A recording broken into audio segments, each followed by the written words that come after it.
Video to? Ay, video pala. Video. Sige Video na. ba yan? Ikaw kurutin mo na lang kasi. Ayaw mo naman. Sabi na ko. Grabe ka naman. So hi mga beshi ko! Welcome to my mini vlog.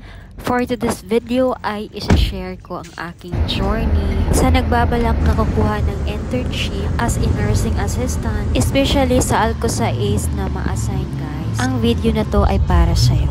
So watch till the end. So ayun na nga, isa-share ko dito ang first day of duty. Yung parang tanga na hindi mo alam kung saan ka pupunta. So well, ipapakita ko sa'yo dito kung anong gagawin mo. So ayun na nga, dito na tayo sa Alcosais Hospital. O diba, pagpasok mo ng entrance, diretso ka agad sa basement. Tapos, makikita mo si Manong Guard. Magtanong ka sa kanya agad para hindi ka mawala. Para hindi ka maging katulad ko na pabalik-balik. O diba, nakakabobo kung ganon. And then, after mo magbihis, pumunta ka sa 3rd floor, doon sa conference room. Doon ka maghihintay ng mga kasama mo. Gets mo? And then, make friends para lagi kang may kasama. Para lagi happy. Akala mo siguro, pitiks lang ako dito, no? Nagtatrabaho din ako, o see? Dito sa time na to, nandito kami sa LDR na assign. Kasi walang nanganganak, ayan, kami na ang gumawa ng inventory para busy-busyhan ang mga person.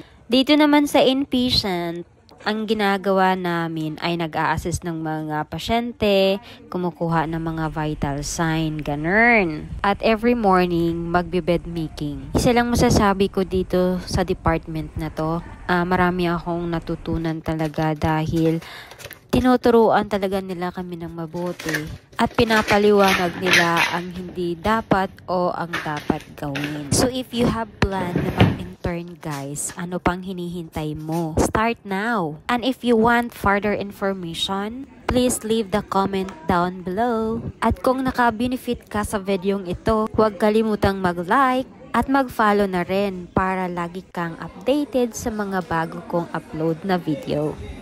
So ayun guys, during our break time, sama-sama kaming lahat kumakain at nagsisharean kami ng mga ulam namin. Kaya ang saya lang talaga guys at nakakamiss mag-duty na sila yung kasama. So anyway, ito pala yung view na galing sa 5th floor. As you can see, malapit lang din siya sa kalsada at malapit lang din sa Almadina Mall. And then if you're asking me kung paano ang transpo, meron namang mga buses na pumupunta dito at metro station din. So by the way, this is our last day. Kaya relax na lang kami dito.